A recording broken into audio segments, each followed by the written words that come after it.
제가 감기 초기 증상이 있는 데다가 병원에서 코로나 주사 맞고 또 독감 주사까지 맞아가지고 지금 곤욕을 치릅니다. 지금 목소리가 좀 안 나오면 어떨까 걱정했는데 다행히 조금 목이 좀 트인 것 같습니다. 믿음을 지킨 사람들, 믿음을 지켰다.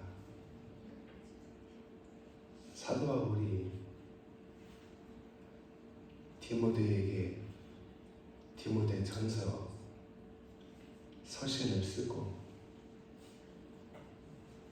그리고 체포가 되어가지고서 로마의 감옥에 갇히게 됩니다. 춥고 어두운 로마의 감옥 안에서 사도 바울이 디모데에게 두 번째 편지를 씁니다. 바로 그 편지가 디모데 후서입니다. 이 디모데 후서를 써서 디모데에게 보내고 사도 바울은 로마시에서 옷길에 죽을 떨어진 곳에서 참수형을 당합니다. 그런데 사도 바울이 디모데에게 보낸 마지막 편지에서 이렇게 고백합니다. 내가 선한 싸움을 싸우고 나의 달려갈 길을 마치고 믿음을 지켰다. 바울의 마지막 말이에요. 순교를 앞에 두고 내가 믿음을 지켰다. 나의 달려갈 길을 다 마쳤다. 예수님께서도 누가복음 18장 8절의 말씀을 통해서 인자가 올 때에 세상에서 믿음을 보겠느냐 말씀해 주고 있습니다. 많은 사람들이 믿음을 버리고 세상과 짝해가지고 세상을 살아가고 있습니다. 오늘 저나 여러분이 믿음을 지킨다고 하는 것은 쉽지 않습니다. 어렵습니다. 그런데 여러분, 성경에서 믿음을 지킨 사람들을 보니까 어떻게 지켰냐? 목숨을 걸었어요. 생명을 걸었어요. 그럴 때 그들이 믿음을 지켰습니다. 조직폭력 때 두목이, 깡패 두목이 싸움을 잘해가지고 두목이 되고 조직이 된 게 아니에요. 목숨을 걸어요. 죽기를 두려워하잖아요. 우리도 마찬가지예요. 내가 예수 그리스도 그분에게 목숨을 걸고서 믿음을 지키면은 믿음을 지킵니다. 그런데 많은 믿음의 사람들이 예수 그리스도 그분에게 목숨을 걸지 않고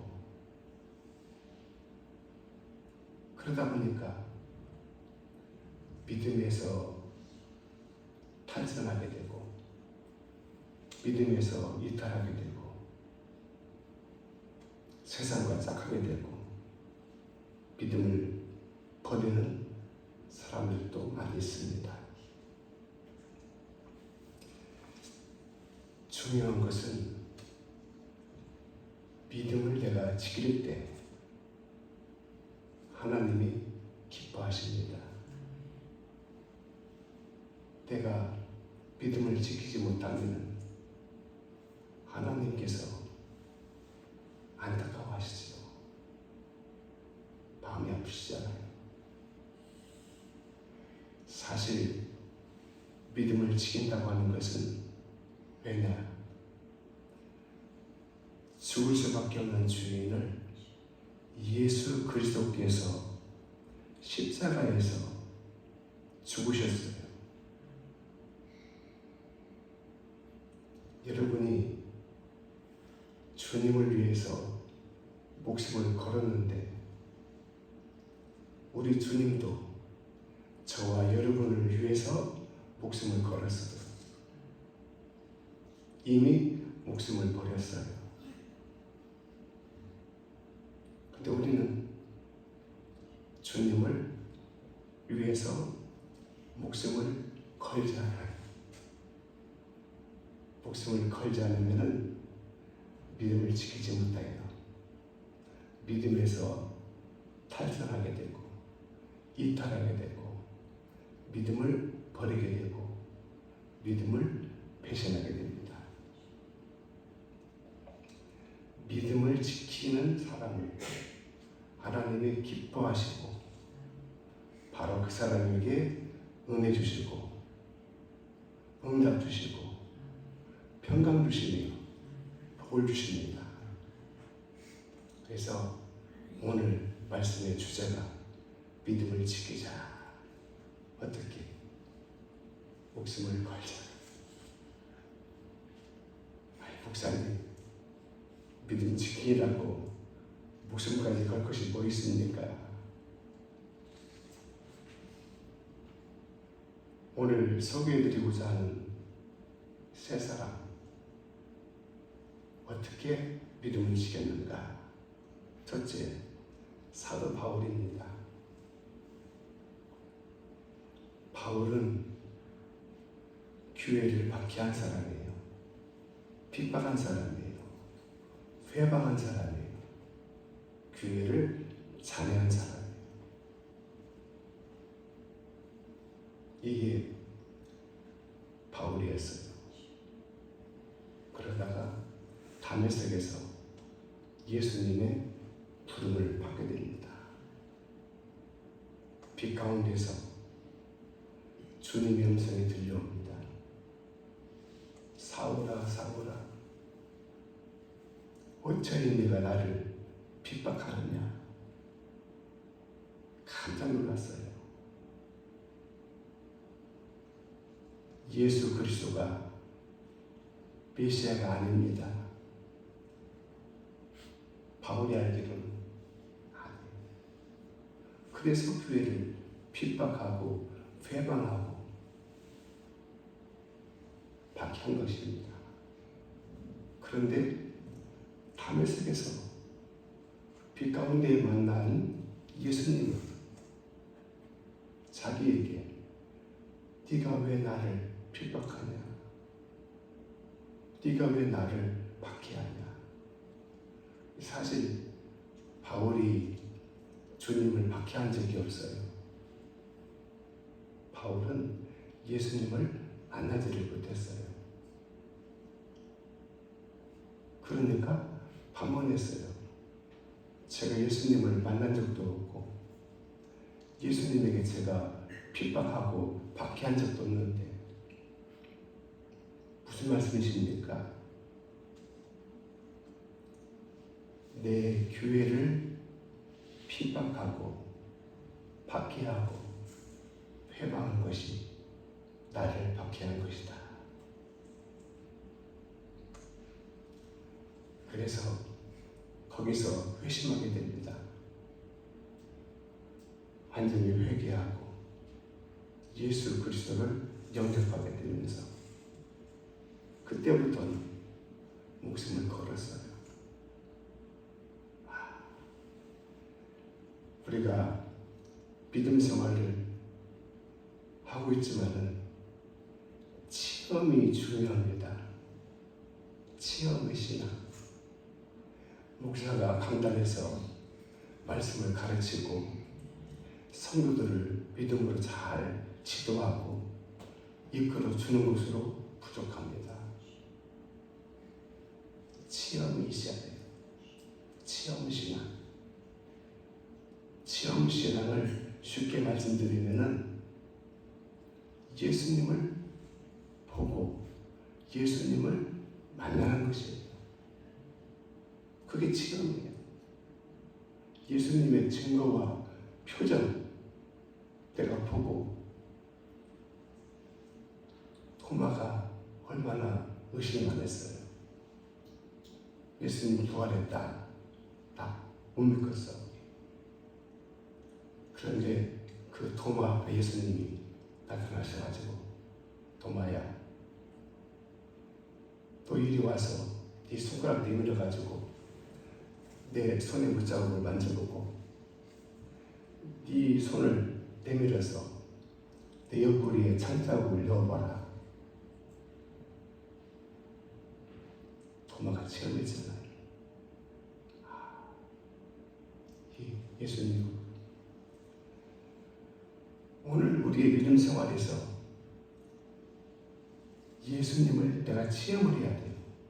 삶 속에서 성령님을 체험하게 되고, 그래서 그러한 사람이 바로 어떻게 하냐? 목숨을 걸 수 있다. 오늘 우리가 믿는 믿음은 선배들의 믿는 믿음에 비해서 부끄러워요. 옛날 초대교회 성도들은 예수님을 부인하지 않고 예수님을 믿는 것으로 감옥에 가게 되고 매를 맞고 채찍을 맞고 그리고 어떻게 했습니까? 칼에 목이 잘리게 되고 순교를 당하게 됩니다. 그런데도 불구하고 그들은 예수님을 부인하지 않았어요.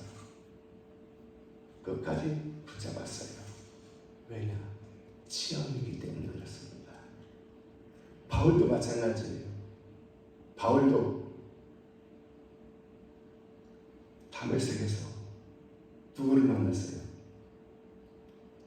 처음으로 예수 그리스도를 만났어요. 그분의 음성을 들었어요. 더 뭐가 필요합니까? 사랑하는 여러분, 이제 우리가 중요한 것은 말씀을 통해서 우리가 주님을 만나야 되고 주님을 체험해야 된다는 거죠.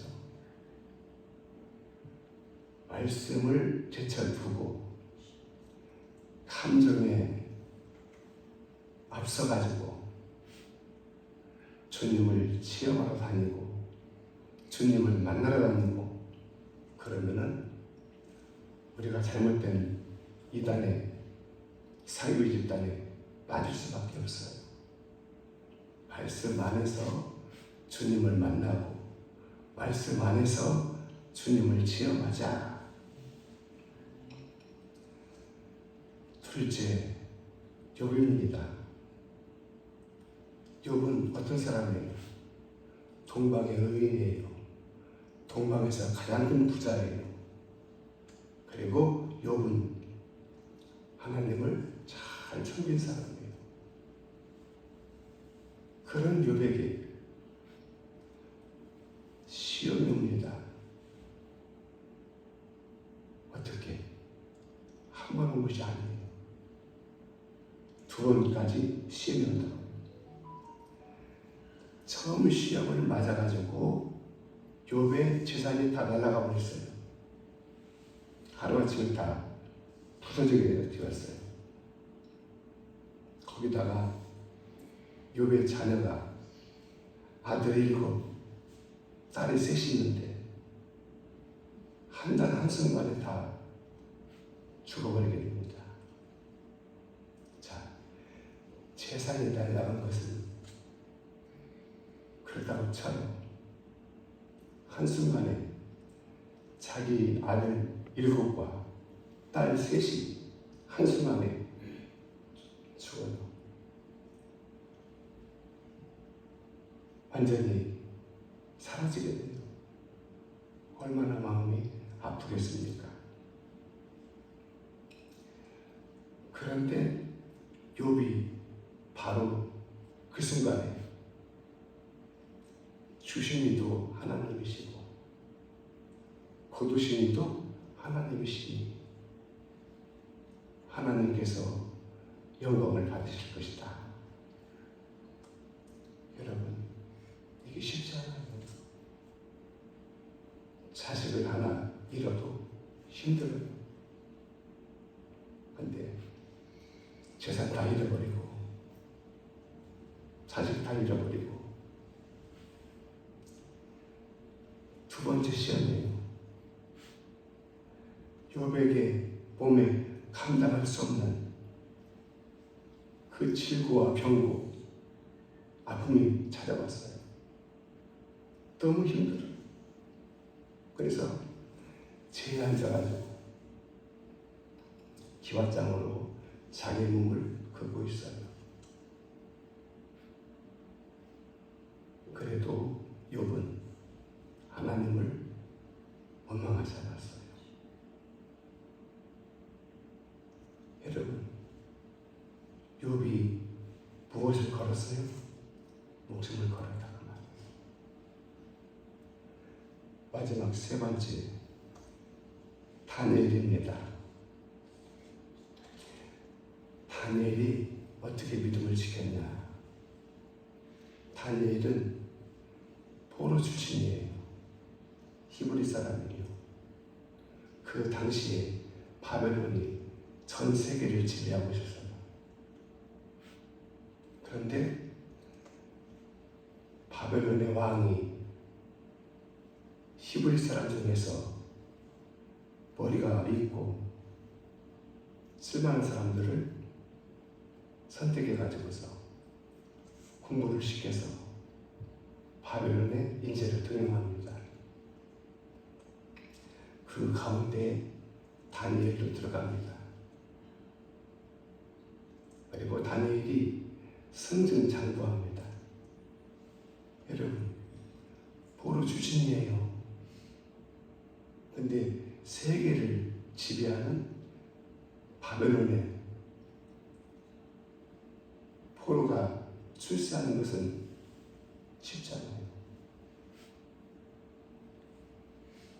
그런데 다니엘이 어디까지 올라갑니까? 총리까지 올라갑니다. 누구 백이냐? 이건 사람 백이 아니에요. 누구 백입니까? 하나님 백이에요. 사랑하는 여러분, 그래도 사람 백이 좋습니다. 아니에요. 사람 백은 시간이 지나게 되면은 다 사라져요. 오늘 저와 여러분은 하나님 백이에요. 그 이상 좋은 백이 없어요. 더 무엇을 바라고 계십니까? 생각해 보세요. 아파가지고 병원에 가는데 진단해 보니까 불치병이에요. 수술해도 안 돼요. 죽을 수밖에 없어요. 의사에게 살려달라고 울고 불고 난리가 납니다. 근데 의사가 하는 말이 걱정하지 마십시오. 제가 살려드리겠습니다. 바라는 의사 없어요. 이게 사람의 한계입니다. 근데 그 죽을 사람을 누가 살립니까? 하나님이십니다. 이 백이 의사 백보다 크잖아요. 자, 다니엘이 하나님의 백으로 전 세계를 지배한 바벨론 총리가 되었다. 성공했습니다. 출세했습니다. 그의 앞길이 확 열리게 됩니다. 그런데 문제가 생기게 되죠. 다니엘을 시기하고 미워하는 토백이들.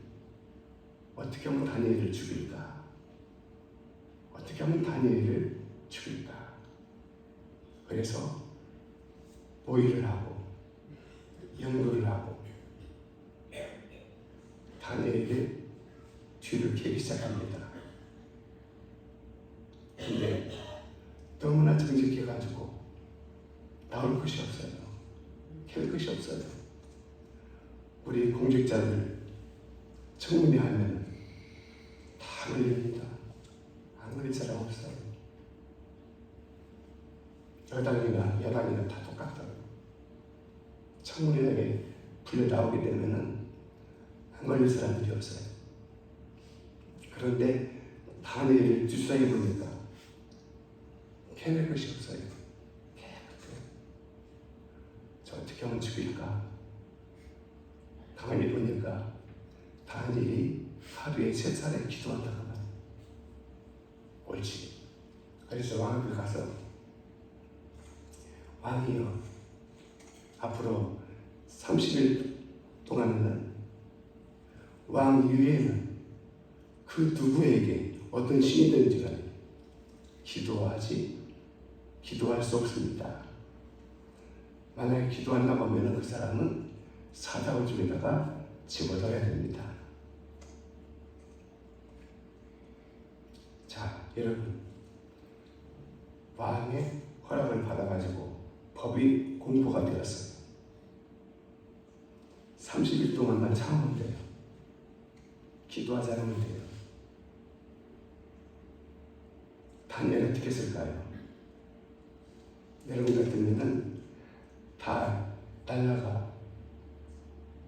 돈 날라가지, 재산 날라가지, 명예 날라가지, 다 날라가. 그런데 다니엘은 믿음을 지켰어요. 기도했어요. 하나님 앞에 시간을 정해놓고 기도했어요. 죽었어요, 살았어요? 살았어요. 누가 살렸어요? 하나님이 살렸어요. 여러분, 사람은 살리지 못해도 하나님은 살리신다고 해요. 근데 사람들은 살리시는 하나님은 저버리고 자꾸 사람들을 가까이 하고 사람들을 의지하게 되고, 믿음을 지킨 사람들, 자, 사도 바울, 욥, 다니엘, 어떻게 믿음을 지켰어요? 그들은 예수 그리스도 하나님에게 목숨을 걸었다. 생명을 걸었다. 그렇게 하고서 믿음을 지키는 거예요. 자, 믿음을 지킴으로 말미암아 어떻게 되었습니까? 망했습니까? 끝났습니까? 아니에요. 믿음을 지킴으로 하나님의 더 많은 사랑을 받게 되고 하나님의 더 많은 축복을 받게 되고 하나님의 더 많은 은혜를 받게 됩니다. 저도 여러분도 이 시대에 믿음을 지키는 것이 어렵습니다. 그럴지라도 나를 위해서 예수님께서 목숨을 걸으셨어요. 나도 주님을 위해서 목숨을 걸겠습니다. 그런 자세를 가지고 나가야 하니 그나마 우리의 약한 믿음을 지킬 수가 있다. 기도하겠습니다.